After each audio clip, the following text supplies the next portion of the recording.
आइए बढ़ते हैं आगे। और अब बीपीसीएल, इसके नतीजे भी आने वाले हैं और नतीजे के साथ जब भी इनकी बैठक हो तो बड़ी उम्मीदें जाग जाती है। डिविडेंड आएगा क्या, मतलब सब आपस में ये बात है, कितना आएगा, बड़ा आएगा छोटा आएगा, लेकिन डिविडेंड कितना आएगा ये तो पता नहीं, लेकिन नतीजे कैसे आएंगे इसका अनुमान लगाने की कोशिश जरूर वरुण ने की है। तो आइए जानते हैं बीपीसीएल का प्रीव्यू। वरुण बताइए। डेफिनेटली अनिल जी, सभी की नजर वैसे तो डिविडेंड पे होगी और कहीं ना कहीं विनिवेश को लेकर एक्सप्रेशन ऑफ इंटरेस्ट उसके ऊपर क्या कहती है मैनेजमेंट इसके ऊपर होगी। लेकिन हाँ, एक बात है कि आईओसी और एचपीसीएल के जिस तरह से नतीजे आए हैं उसके बाद जो कंसेंसस एस्टिमेट्स थे ना, जितनी भी रिपोर्ट्स मैंने पढ़ी थी उससे मैंने थोड़े ऊपर अनुमान रखे हैं, क्योंकि अब तक इन लोग ने सरप्राइज किया है अपसाइड पे। यहाँ कंपनी की जो रिफाइनिंग थ्रूपुट है उस पर करीब 15% के आसपास की बढ़ोतरी का अनुमान है। वॉल्यूम ग्रोथ जो है वो काफी अच्छे रहने वाली है। नो डाउट सबके तरह इस कंपनी के मार्केटिंग मार्जिन जो है उसमें दबाव होगा, लेकिन सबसे बड़ा फैक्टर होगा इन्वेंट्री गेन। हमने देखा एचपीसीएल आईओसी में $3 से $4 के आसपास का इन्वेंट्री गेन देखा गया। इस कंपनी में भी करीब $3 के आसपास, $3 प्रति बैरल के आसपास का इन्वेंट्री गेन जो है उसका अनुमान लगाया जा रहा है, जो जीआरएम से $4.5 प्रति बैरल के आसपास आ सकते हैं और हो सकता है कि इसके अपर साइड पे आपको देखने मिले। रेवेन्यू 26% बढ़ेंगे, एबिटा 16% के आसपास बढ़ेगा। एबिटा मार्जिन जो है हल्के गिरावट हो सकती है, वहाँ 6.5% से गिर के 6% के आसपास आ सकता है। मुनाफा 8% बढ़ेगा, 3000 करोड़ के आसपास ये आ सकता है। लेकिन याद रखिए बहुत बड़ा चांस है कि हमारे अनुमान से नतीजे अच्छे रहे, क्योंकि अब तक जितनी भी ऑयल मार्केटिंग कंपनियों ने नतीजे दिए हैं अनुमान को पूरी तरह से बीट किया है। बिल्कुल, तो ये है आपके लिए बीपीसीएल। अब तक बाकी दो ओएमसीज में हमने देखा है अनुमान को बीट किया है, तो नतीजों पर तो अनिल जी फोकस रहेगा ही, ये भी अनुमान को बीट करते हैं या नहीं। पर सवाल डिविडेंड का ही है सर, बड़ा डिविडेंड आएगा, आपकी क्या राय है?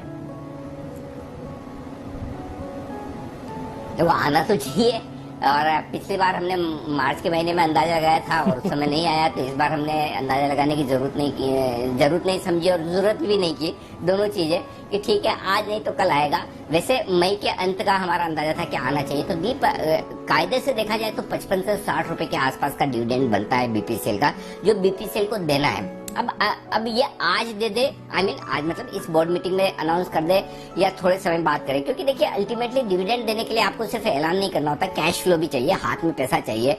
और वो पैसा दो जगह से आना है, एक तो नुमालीगढ़ रिफाइनरी में जो इन्होंने हिस्सा बेचा है, आसाम सरकार से जो थोड़ा पैसा आना है वो है, इसके अलावा छोटे मोटे और जो अपनी स्टेक है दूसरी कंपनियों में वहां पर ये स्टेक बेचने वाले हैं, उसका पैसा आना है, तो अल्टीमेटली वो आएगा। लेकिन अगर आप यही सोचे कि ये पैसा क्या वाकई में 26 तारीख को ही आ जाएगा या 26 को ही ऐलान हो जाएगा, होने में हो भी सकता है। भाव ये दिखा रहा है कि इस बार डिविडेंड आने की तैयारी में, भाव ये भी दिखा रहा है कि डिविडेंड बड़ा होगा, क्योंकि अगर 5% से कम का डिविडेंड हो तो वो वायदा कारोबार में फ्यूचर्स में एडजस्ट होता है। 5% से ज्यादा डिविडेंड अगर कंपनियां डिक्लेयर करती है, वायदा कारोबार की कंपनियां, तो जिनके पास फ्यूचर्स है उन्हें भी डिविडेंड का बेनिफिट मिलता है। ये आपने पहले भी देखा है आईटीसी वगैरह कई केसेस में, जहाँ स्पेशल डिविडेंड, बड़ा डिविडेंड आया है 5% से ज्यादा, तो वो फ्यूचर्स के जो खरीद कर बैठे हैं ट्रेडर्स, उन्हें भी वो डिविडेंड मिलता है। तो मेरा ये समझना है कि संभावना पूरी है कि 55 से 60 रुपए के बीच का डिविडेंड आए। अब वो डिविडेंड पूरा का पूरा अभी आता है या थोड़ा रुक कर आता है, कैश फ्लो कितना बीपीसीएल के पास में ये मुझे नहीं पता, लेकिन ये आना है। कुल मिलाकर डाइवेस्टमेंट के पहले इतना डिविडेंड आना ही आना है, ये मानकर चले। अब वो और दूसरी चीज एक और डीप जो समझने वाली बात है, जो 2 दिन पहले समझ में आया, कल समझ में आया, कॉनकोर से किस तरह से कॉनकोर ने अपने लैंड लीज लाइसेंस से रिलेटेड जो मामले वो सुलझाए और किस तरह से आगे के लिए उन्होंने पूरी तरह से पॉलिसी बना दी कि कितनी लीज देनी पड़ेगी अगर कोई भी कॉनकोर को एक्वायर करता है। तो पहली चीज। दूसरा, किस तरह से कॉनकोर ने अपनी पूरी बैलेंस शीट क्लीन की है, यानी कि ये कंपनियां तैयार हो रही है डाइवेस्टमेंट के लिए पूरी तरह से। ऐसे में बीपीसीएल को भी डाइवेस्टमेंट के लिए पूरी तरह से तैयार होना है। कुछ क्रॉस होल्डिंग्स या कुछ दूसरे सरकारी कंपनी में उनकी हिस्सेदारी है, दूसरे इन्वेस्टमेंट्स हैं, वो निकलने वाले हैं। तो मैं बुलिश हूँ, मैं पॉजिटिव हूँ। संभावना पूरी है कि इस बार भी डिविडेंड आए और सिंपल चीजें आ जाए तो बढ़िया बात है, नहीं भी आए तो वो है तो आपके बैलेंस शीट में ही, आपके शेयर में आज नहीं तो कल मिलेगा, अभी नहीं तो 4 हफ्ते बाद मिलेगा, 6 हफ्ते बाद मिलेगा।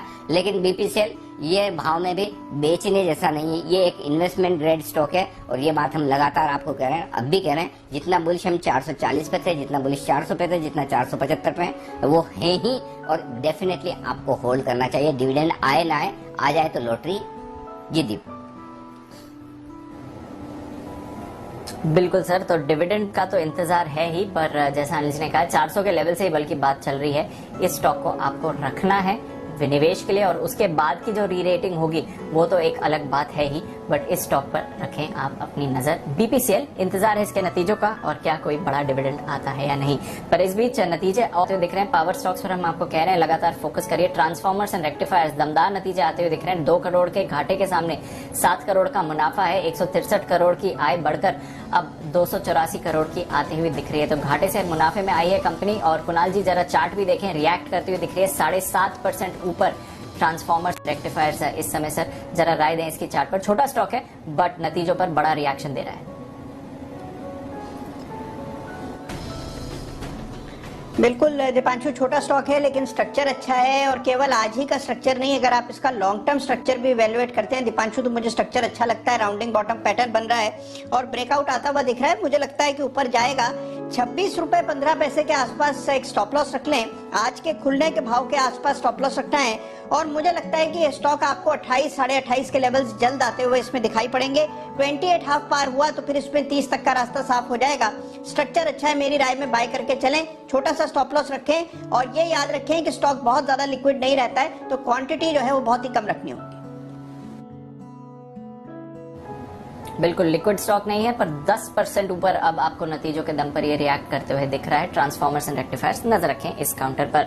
आखिर गुड आफ्टरनून दीपांशु। अनिल जी, मेरा भी स्टॉक ऑप्शन कॉनकॉर ही है एंड इसका 670 के स्ट्राइक का कॉल ऑप्शन खरीदना है, जो करीब अभी 10 रुपए 50 पैसे के रेंज में मिल रहा है। इसको लेकर चलना है 670 का कॉल ऑप्शन। अनिल जी, मुझे ऐसा लग रहा है कि ऊपर में इसके टारगेट्स लगभग 19 रुपए से लेके 23 रुपए 50 पैसे के बनेंगे। 19 एंड 23.50 ये 2 टारगेट्स के लिए इसको खरीदना है अनिल जी।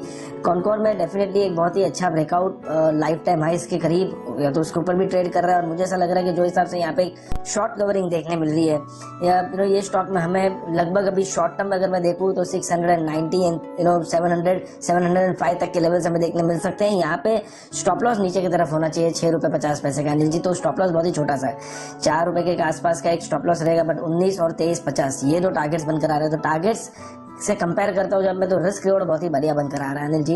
एंड निफ्टी पर तो ऑलरेडी एक bye recommendation Anil ji open ही है। 15,200 का कॉल ऑप्शन जो क्लोजिंग बेसिस पर हमने दिया था, स्टॉप लॉस अभी तक हुआ नहीं है। एंड निफ्टी अभी भी रेंज बाउंड है अनिल जी, वही 15,300 15,150। सो ये रेंज के बाहर जब तक जाता नहीं, कोई एक अच्छा खासा मोमेंटम वाला ट्रेड बने इंडेक्स में, ऐसा मुझे लग नहीं रहा है। तो इसीलिए स्टॉक ऑप्शन सिलेक्ट किया है मैंने कॉनकॉर का 670 के स्ट्राइक का कॉल ऑप्शन। ओके, तो 670 का कॉल ऑप्शन। तो कॉनकॉर के लिए आपके पास ढेरों विकल्प हैं, आप खरीदारी करके चलिए। फ्यूचर्स में भी खरीद सकते हैं और साथ ही कॉल ऑप्शन पर भी आप नजर रखें। 670 का कॉल खरीदना है, यह है जैकी राय। बागले साहब, विश्वेश जी को भी पसंद आ रहा है ये काउंटर। आखिरी 10 मिनट चलते हैं अनिल जी के पास और जान लेते हैं आज की फाइनल स्ट्रैटेजी क्या है।